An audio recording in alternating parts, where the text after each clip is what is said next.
Assalamualaikum warahmatullahi wabarakatuh.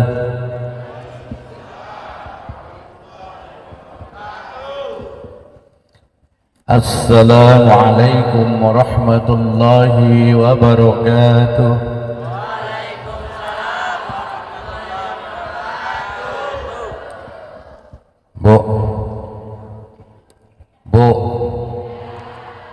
Bu, kok malah ibu nggak menjawab salam saya, Bu? Yang saya dengar suara anak-anak dengan suara bapak-bapak malah. Ibu-ibu belum kedengaran suaranya. Saya ulangi lagi, semoga yang menjawab salam saya ini selalu hidupnya barokah. Allah berikan hidayah dalam hidup dan inayahnya, dimurahkan rezekinya, dimudahkan semua urusannya, dilunasi hutang-hutangnya. Nah, aminnya kencang, Pak. Assalamualaikum warahmatullahi wabarakatuh.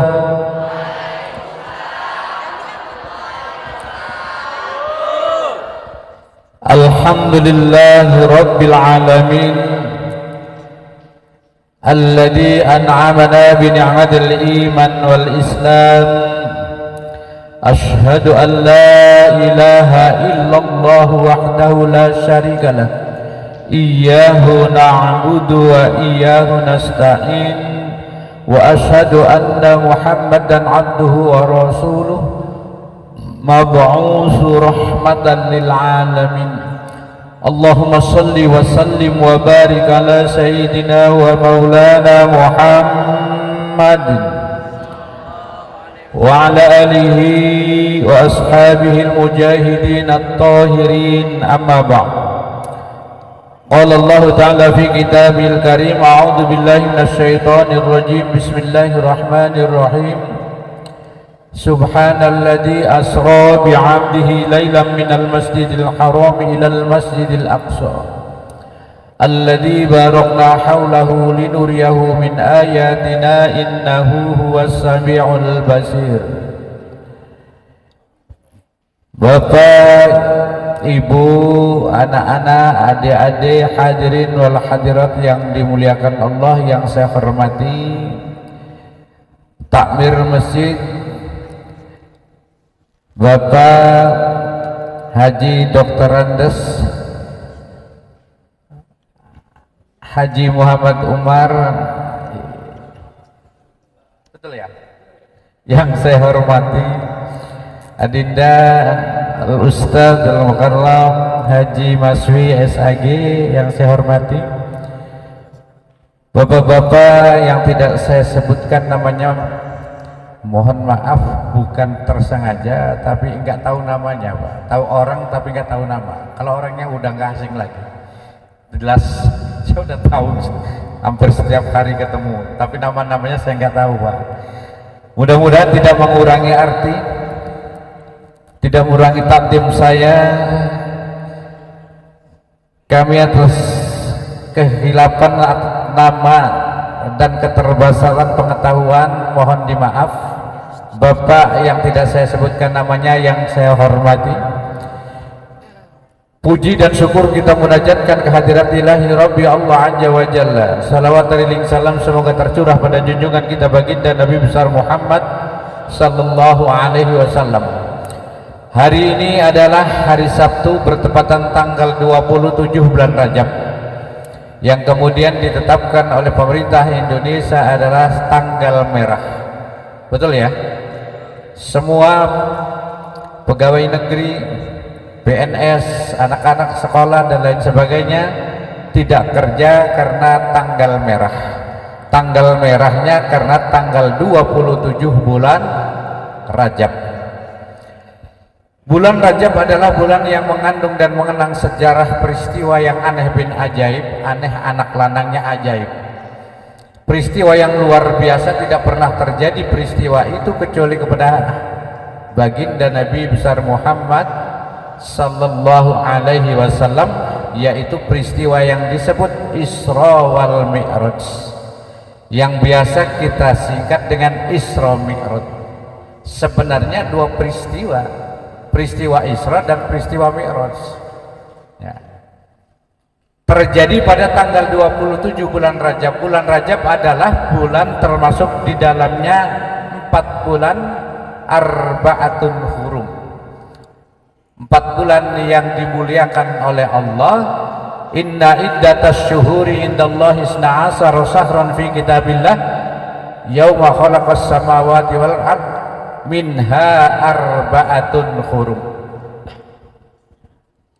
Sesungguhnya hitungan bulan di sisi Allah ditetapkan jumlahnya 12 bulan sejak Allah menciptakan langit dan bumi.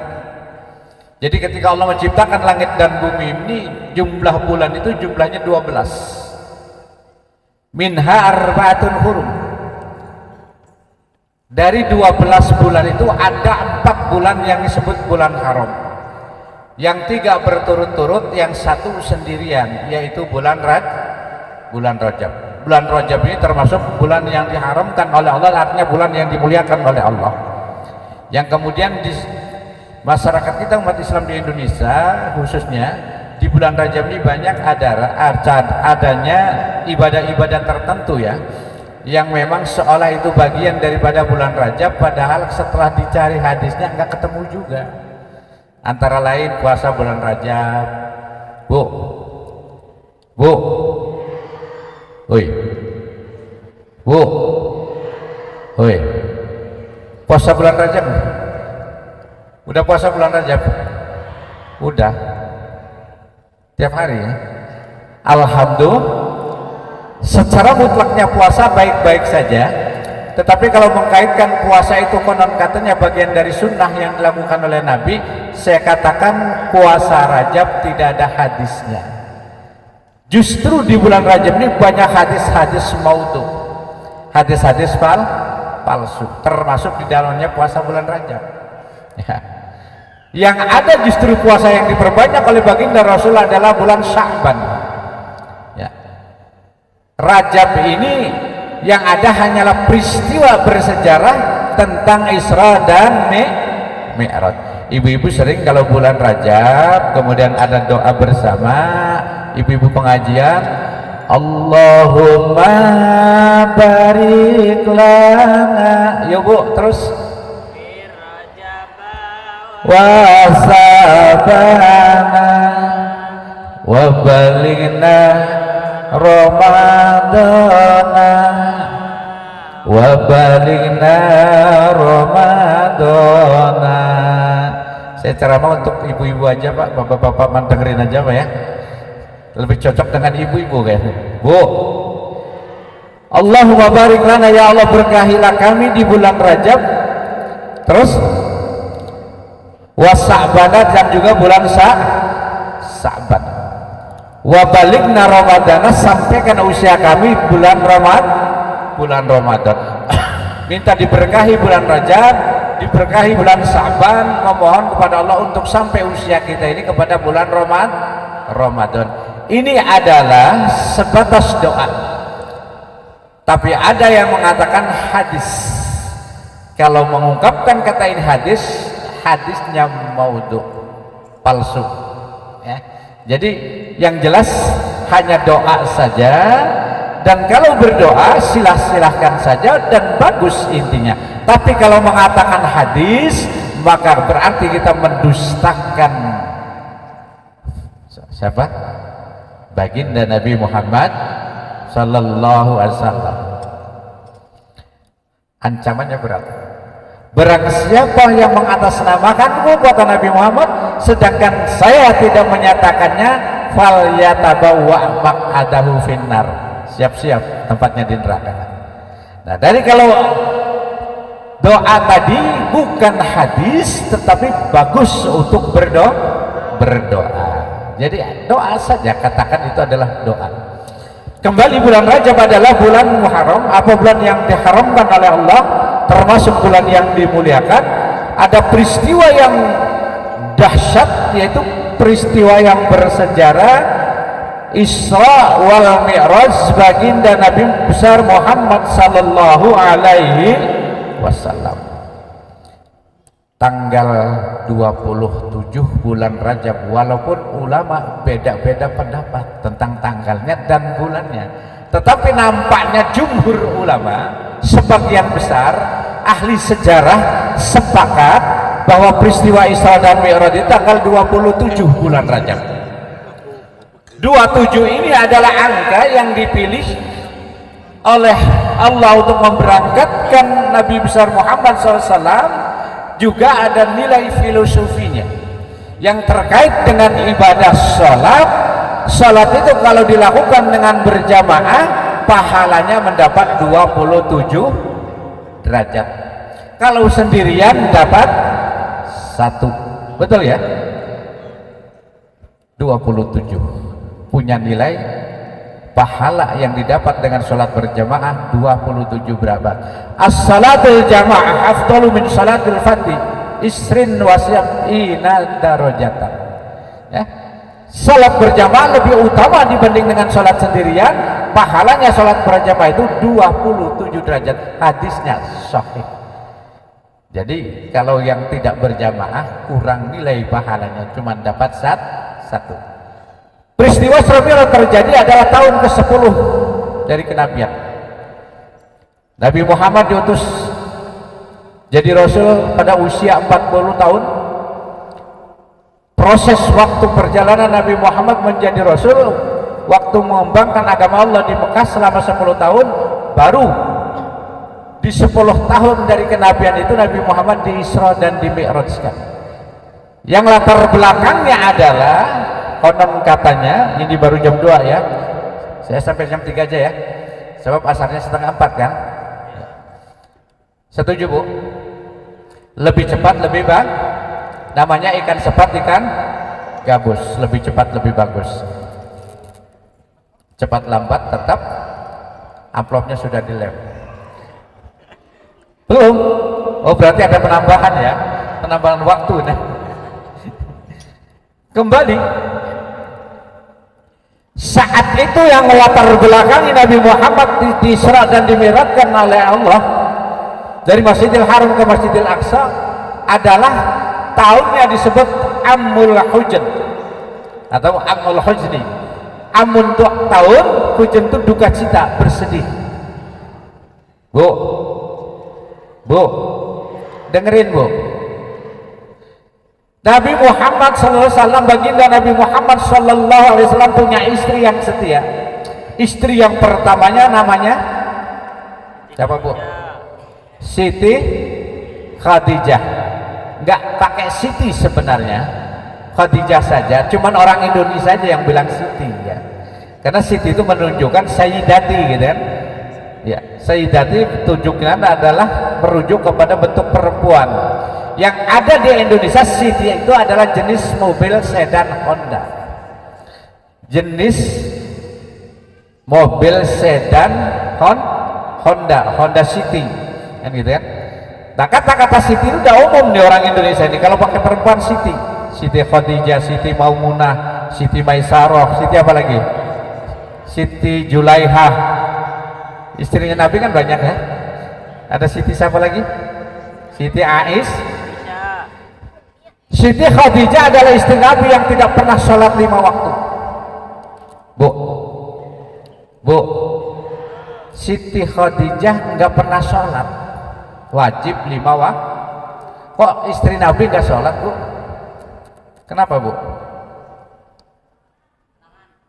Kenapa? Aisyah kayaknya pemisahan. Siti Khadijah istri Nabi yang tidak pernah melaksanakan sholat 5 waktu. Ya iyalah Bu, orang perintah sholatnya aja setelah Siti Khadijah meninggal dunia, turun perintah sholat itu Siti Khadijah udah meninggal dunia. Di waktu Nabi Siti Khadijah masih hidup belum ada perintah sholat. Itu yang melatar belakangi Allah mengajak piknik Nabi Muhammad dari Masjidil Haram ke Masjidil Aqsa naik ke Sidratil Muntaha, yang kemudian intinya mendapat sholat. Sholat diterima setelah Siti Khadijah meninggal dunia. Itu latar belakang Isra Mi'raj Nabi Muhammad amul hujan. Saat-saat itu Nabi Muhammad ditinggal istri yang tercintanya Siti Khadijah. Jelang baru 3 hari dalam sejarah, paman setia yang membentengi perjuangan Nabi Muhammad walaupun tidak Islam, siapa namanya? Abu Talib, juga meninggal dunia. 2 tokoh yang membackup Nabi Muhammad dalam perjuangan. Pertama istrinya Siti Khadijah yang hartanya habis untuk perjuangan agama Allah, dan beliau rela menghabiskan hartanya untuk perjuangan agama Allah, meninggal dunia di tahun itu. Pamannya yang tidak masuk Islam tetapi membela perjuangan Nabi Muhammad, Abu Talib, juga meninggal dunia. Saat-saat Nabi Muhammad sedang dirundung dalam keadaan berduka cita. Sedih Nabi Muhammad, tinggal istri yang tercintanya, ditinggal paman yang membelanya. Di saat Nabi Muhammad sedang dalam keadaan sedih itu, mencoba untuk mencari suasana baru, mencari tempat baru, kira-kira Islam diterima apa enggak. Hijrah ke Taif, ditemani oleh siapa? Banyak, antara lain anak angkat Nabi Muhammad, yaitu Zaid bin Harisah. Nah, kembali di Taif, Nabi Muhammad bukan disambut dengan baik. Harapannya Nabi Muhammad hijrah ke Taif dengan suasana yang baru, tempatnya dingin, disambut oleh orang Taif. Malah Nabi Muhammad diusir, dilempari batu sampai kakinya bercucuran darah. Kemudian Nabi Muhammad istirahat di bawah pohon kurma. Datang malaikat yang menjaga gunung di sebelah Taif. Ya Muhammad, mintalah kepada Allah agar gunung ini diangkat supaya orang Taif mati ketimpa gunung. Bu, malaikat geram ketika melihat Nabi Muhammad diperlakukan tidak baik oleh orang-orang Taif, sampai mengatakan, ya Muhammad, mintalah kepada Allah supaya gunung ini akan kami timpahkan kepada penduduk Taif. Apa jawab Nabi Muhammad? Bukan itu yang saya inginkan, kata Nabi Muhammad. Begitu lembut dan santunnya, akhlakul karimah. Allahumma hdi qaumi fa innahum la ya'lamun. Kata baginda Nabi Muhammad, ya Allah, tunjukkan kaumku ini, karena mereka memperlakukan saya, dia belum tahu tentang masalah agama yang benar, agama Nabi Muhammad katakan kepada malaikat, oke, sekarang mereka menyakiti saya, tapi nanti generasi berikutnya dari sulbi mereka, dari tulang sulbi mereka, ada generasi-generasi yang menerima agama Allah dan membela agama Allah. Di saat malaikat geram melihat Nabi Muhammad diperlakukan tidak baik, justru Nabi Muhammad mengatakan dengan doanya, ya Allah, tunjukkan kaumku ini, karena mereka belum tahu memperlakukan saya semacam ini, dan anak generasi keturunannya nanti ada yang menerima agama Allah. Kalau kita lagi disakiti orang, ada yang manas-manasin, yang ngompor-ngomporin, kira-kira gimana ya? Lu disakiti orang sebelah sana itu ya, yuk kita lawan, yuk saya bela ya. Wih, kan perasaan dapat angin kitanya. Ya udah, ayo ya. Nah, ini Nabi Muhammad disakiti orang Taif, dibela oleh malaikat karena merasakan sakitnya, juga malaikat karena Nabi Muhammad disakiti oleh manusia yang tidak menerima agama Allah. Jawabannya, minta mereka diberikan hidayah dan anak keturunannya akan menerima agama Allah. Balik lagi ke Mekah, padahal Nabi Muhammad tujuannya sudah mencari suasana baru. Nah, kemudian itulah Nabi Muhammad diberangkatkan oleh Allah dari Masjidil Haram ke Masjidil Aqsa, naik ke Sidratil Muntaha. Masjidil Haram di mana, Bu? Di Mekah. Masjidil Aqsa Palestina. Jaraknya berapa kilo? 1.500 kilo kurang sedikit. Perjalanan 1.500 kilo itu kalau dinaik mobil, sekarang naik mobil kurang lebih 8 jam ya. Kalau naik pesawat lebih cepat. Di zaman Nabi Muhammad waktu hidup belum ada mobil, belum ada pesawat, jangankan mobil, sepeda juga belum belum ada. Jadi kalau di Jeddah ada sepeda besar, di Jeddah